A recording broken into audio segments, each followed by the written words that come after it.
قل من یرزقکم من السماء والارض، اے نبی ان سے پوچھئے بھلا بتاؤ تو کون ہے جو رزق دیتا ہے تمہیں آسمان سے اور زمین سے، آسمان سے پانی برسا کر اور اس کے ذریعے زمین سے کھیتی اگا کر۔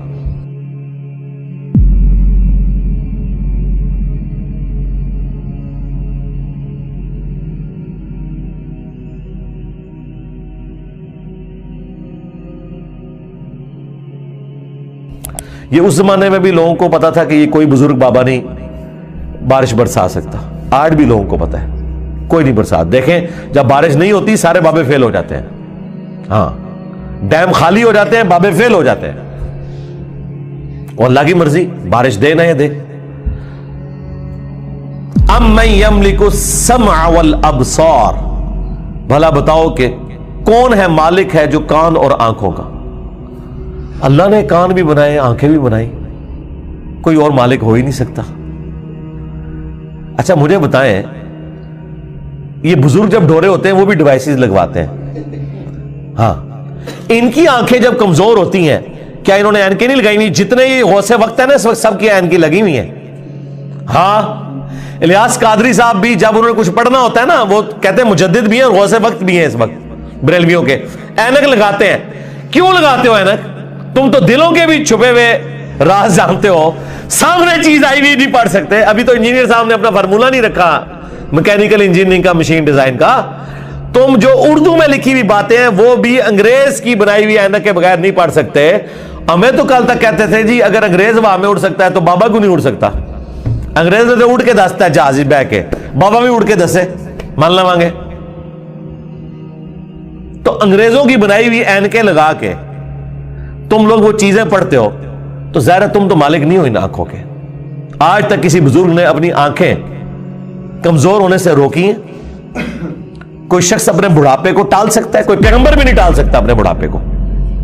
بال سفید ہوئے تو ہو گئے، نظر کمزور ہوئی ہے تو ہو گئی ہے۔ تو یہ چیز ہے، اللہ تعالیٰ فرماتا ہے کہ پوچھ ان سے اے نبی صلی اللہ علیہ وآلہ وسلم کون مالک ہے کان کا اور آنکھوں کا۔ وَمَن يُخْرِجُ الْحَيَّ مِنَ الْمَيِّتِ، اور کون ہے جو مردے میں سے زندہ کو نکالتا ہے۔ بظاہر زمین مردہ ہوتی ہے، اس میں سے زندہ کھیتی نکلتی ہے۔ بظاہر انڈا ہماری کامن آبزرویشن کے اعتبار سے مردہ ہوتا ہے، اس میں سے چوزا نکلتا ہے۔ ویسے تو وہ مردہ نہیں ہے لیکن قرآن چونکہ لٹریچر کی زبان میں کامن آبزرویشن پہ بات کر رہا ہے، اس اعتبار سے تو وہ بظاہر ہل جل نہیں رہا۔ ایک بیج اس کے اندر زندگی ہے لیکن بظاہر مردہ ہے، اس میں سے 6 ارب گنا بڑا درخت نکلتا ہے۔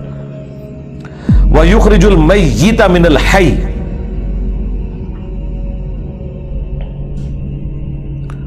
اور مردہ کو نکالتا ہے زندہ سے، زندہ میں سے مردہ بھی نکلتے ہیں۔ یعنی مرغی انڈا دیتی ہے، بظاہر یہ بات ہو رہی ہے، میں سائنٹیفک لینگویج میں بات نہیں کر رہا، لٹریچر کی زبان میں بات کر رہا ہوں۔ زندہ درخت میں سے، اور وہ بھی زندگی اب سائنس ہمیں بتا رہی ہے۔ قرآن تو پہلے ہی کہہ رہا تھا کہ درخت زندہ ہے، کھیتیاں زندہ ہیں، لیکن اب ہمیں سائنس بتا رہی ہے ان کی فیلنگز ہیں، باقاعدہ یہ خوش بھی ہوتی ہیں ناراض بھی ہوتی ہیں، پھول مرجھا بھی جاتے ہیں، ان کے اوپر بھی کیفیات طاری ہوتی ہے۔ تو آپ دیکھیں اسی میں سے وہ بیج نکلتا ہے، وہ بیج آپ بوتے ہیں ایک اور درخت نکل آتا ہے، ایک اور کھیتی نکل آتی ہے۔ وَمَن يُدَبِّرُ الْأَمْرَ، اور کون ہے جو سارے کاموں کی تدبیر فرماتا ہے؟ ظاہر ہے جی بزرگوں کو تو پتہ ہی نہیں، اور جن بزرگوں کو سورج کے سائز کا ہی نہیں پتا وہ سورج کو کیسے کنٹرول کر سکتے ہیں؟ اور سورجوں کی تعداد بھی نہیں پتا، ان بیچاروں نے یہی سورج دیکھا ہوا ہے۔ یہ تو سائنس بتا رہی ہے نا، صرف ملکی وے گلیکسی میں 300 ارب سورج ہے ایک گلیکسی کے اندر، اور اس طرح کی 250 ارب گلیکسیز اور ہیں۔ بزرگوں تو پتہ ہی نہیں تھا۔ آپ لاکھ کہتے رہیں گے وہ شاہ شمس تبریز نے بوٹی پون لی سی، دادا کرو کہانیاں ان کی سنیں۔ فَسَيَقُولُونَ اللَّهُ، تو یہ انقریب کہیں گے اللہ ہی کرتا ہے۔ یہ دیکھو مشرکین عرب بھی بتوں کو ساتھ شریک ٹھہراتے ہوئے بھی کہتے تھے نہیں اے کام نہیں بت کر سکتے، اے وڈا ہی اللہ کرتا ہے۔ اور یہاں کہہ رہے ہیں بزرگوں کی ڈیوٹیاں لگی ہوئی ہیں، اندازہ کریں۔ فَقُلْ أَفَلَا تَتَّقُونَ، تو اے نبی ان سے فرماؤ کہ کیا تم ڈرتے نہیں ہو اس شرک کے کام سے؟ اندازہ کریں مشرکین عرب اللہ کو مانتے تھے لیکن اس کے ساتھ شریک ٹھہراتے تھے. ہمیں بتایا گیا کہ جی یہ قرآن کافروں کے بارے میں نازل ہوا ہے جو اللہ کو نہیں مانتے تھے، تاکہ آپ کا خیال ہی اس طرف نہ جائے کہ آپ کے بابوں کے بارے میں بھی ان کے ماننے والوں نے وہ عقیدے رکھے ہوئے ہیں جو مشرکین عرب نے اپنے ان بتوں کے ساتھ رکھے تھے، سوائے ایک فرق ہے کہ وہ انہیں چھوٹا آلیہ کہتے تھے. یہ آلیہ نہیں کہتے، اللہ کے بندے کہتے ہیں. ادروائز باقی ساری چیزیں وہی ہیں. اللہ کے نیک بندوں کے نام کے اوپر، فرشتوں کے ناموں کے اوپر انہوں نے بت کھڑے کیے ہوئے تھے.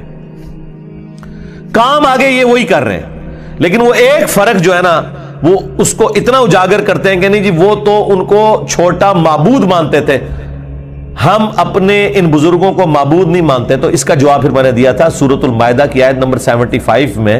اللہ تعالیٰ نے جیزس کرائسٹ عیسیٰ ابن مریم ان کی ماں کی مثال دے کے کہا ہے کہ ایسی ہستیوں کو پوجتے ہو جو نہ تمہارے نقصان کے مالک ہیں نہ نفع کے. اگر عیسیٰ اور ان کی ماں کسی کے نفع نقصان کے مالک نہیں ہے، اب تو بات پیچھے رہ گئی کہ کرسچن جو ہے وہ معبود سمجھ کے کرتے ہیں اور ہم بزرگوں کو معبود نہیں مانتے. یہ تو بات پیچھے رہ گئی. اللہ نے کہا عیسیٰ ان کی ماں تمہارے نفع نقصان کے مالک ہی نہیں ہے. اگلی گل مک گئی، وہ تو پیچھے رہ گئی، وہ پرانی گلاں ہو گیا، پرانے بابے پرانے بہانے تواڈے نسنے دے. اگلی گل پڑھو، عیسیٰ اور ان کی ماں تمہارے نفع نقصان کے مالک نہیں ہیں. اس پہ میں نے کہا تھا کہ اگر عیسیٰ ابن مریم تمہارے نفع نقصان کے مالک نہیں تو تواڈے بابے تو شاہی کوئی نہیں، عیسیٰ کے جیسا ہے ہی کوئی نہیں، عبد القادر جیلانی تو شاہی کوئی نہیں، ہاں مریم کے جیسا ہے ہی کوئی نہیں، رابعہ بصریہ تے شاہی کوئی نہیں. تو وہ آگے نہیں پڑھتے، کہتے پیچھے پڑھو وہ عبادت کرتے سن. سرکار مان لیا، آگے پڑھو کہ عبادت کرتے تھے یا نہیں کرتے تھے. اللہ نے کہا نفع نقصان کے مالک نہیں ہے، وہ اللہ ہی ہے. اس کا مطلب یہ ہے کہ جس کو تم نفع نقصان کا مالک سمجھتے ہو گویا تم اسے خدا مانے ہوئے ہو، بھلے تم کہتے رہو کہ ہم اللہ کا بندہ مان رہے ہیں. اللہ نہیں مانتا اس بات کو. اس کے ثبوت میں سورۃ النمل کی آیت نمبر 62 ہے. امن یجیب المضطر اذا دعا ویکشف السوء ویجعلکم خلفاء الارض االہ مع اللہ. بھلا بتاؤ تو کون ہے جو مصیبت اور پریشانی میں گھرے ہوئے شخص کی فریاد کو سنتا ہے اور اس سے اس کی تکلیف کو دور کر دیتا ہے اور تمہیں زمین پر اگلوں کا خلیفہ کرتا ہے. االہ مع اللہ، کیا اللہ کے ساتھ کوئی اور معبود بھی ہے جس کی یہ کوالٹی ہو؟ قلیلا ما تذکرون، بہت ہی کم نصیحت حاصل کرتے ہو. اس آیت میں سورۃ النمل کی آیت نمبر 62 پارہ نمبر 20 کے پہلے صفحے پہ اللہ تعالی نے واضح کہہ دیا کہ جس کے بارے میں تمہارا یہ عقیدہ نا کہ تمہیں مصیبت اور پریشانی میں تمہاری تکلیف دور کر سکتا ہے، دعا میں تم اسے پکارو گویا تم نے اسے خدا مان لیا.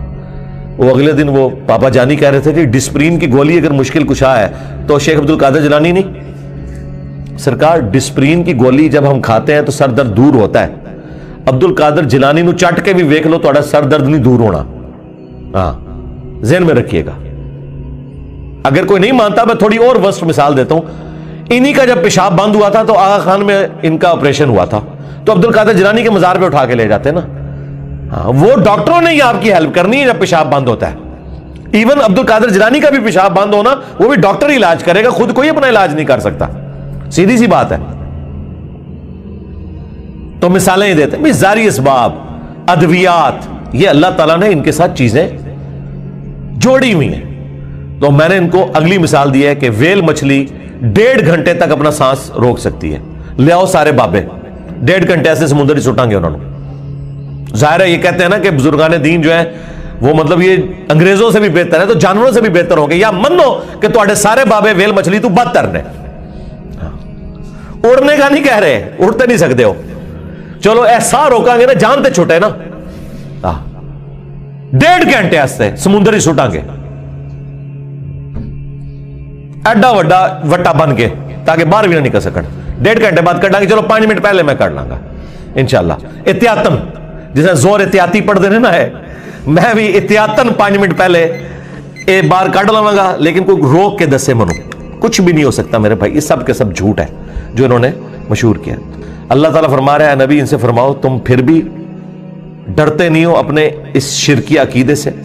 فذالکم اللہ ربکم الحق، تو یہ ہے اللہ تمہارا حقیقی رب جو الحق ہے تمہارا پالنے والا. فماذا بعد الحق الا الضلال, تو بتاؤ حق کے بعد گمراہی کے سوا کیا بچتا ہے.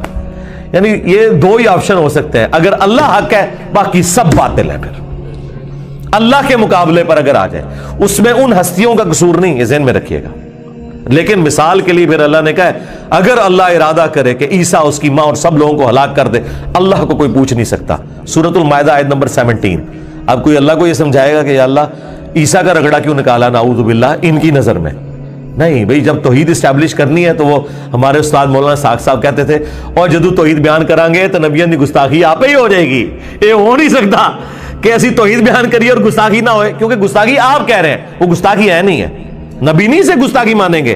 اللہ تعالیٰ نے سورہ نساء میں فرمایا عیسیٰ ابن مریم کبھی یہ اور محسوس نہیں کریں گے اور نہ کوئی مقرب فرشتہ کہ اسے اللہ کا بندہ کہا جائے. اور پھر اللہ نے کنکلوڈ کیا ہے کہ اگر کوئی فرشتہ یا کوئی پیغمبر اس چیز سے شرمندگی محسوس کرے کہ وہ بندہ ہے ہمارا, ہم قیامت کے دن بلا لیں گے, پھینکیں گے جہنم کے اندر سمجھانے کے لیے. اللہ تعالیٰ تو بالکل نہ اس کا کوئی پیغمبر رشتہ دار ہے نہ کوئی فرشتہ رشتہ دار ہے, سب کے سب اس کے بندے ہیں. ہاں اللہ اکبر. فَأَنَّا تُصْرَفُونَ, تو پھر کہاں رخ موڑ کے پھرے جا رہے ہو. كَذَلِكَ حَقَّتْ كَلِمَةُ رَبِّكَ عَلَى الَّذِينَ فَسَقُوا أَنَّهُمْ لَا يُؤْمِنُونَ, بالکل اس طریقے سے ثابت ہو چکی ہے تمہارے رب کی بات ان لوگوں کے اوپر جو سرکشی کے اوپر اترے ہوئے ہیں کہ وہ کبھی بھی ایمان نہیں لے کر آئیں گے. یعنی اللہ نے ان پہ مہر لگائی ہے بسبب اس کے کہ حق سامنے آنے کے باوجود انہوں نے حق ماننے سے انکار کیا. اللہم من احییتہ منا فاحیہ علی الاسلام ومن توفیتہ منا فتوفہ علی الایمان. سبحانک اللہم وبحمدک اشہد ان لا الہ الا انت استغفرک واتوب الیک.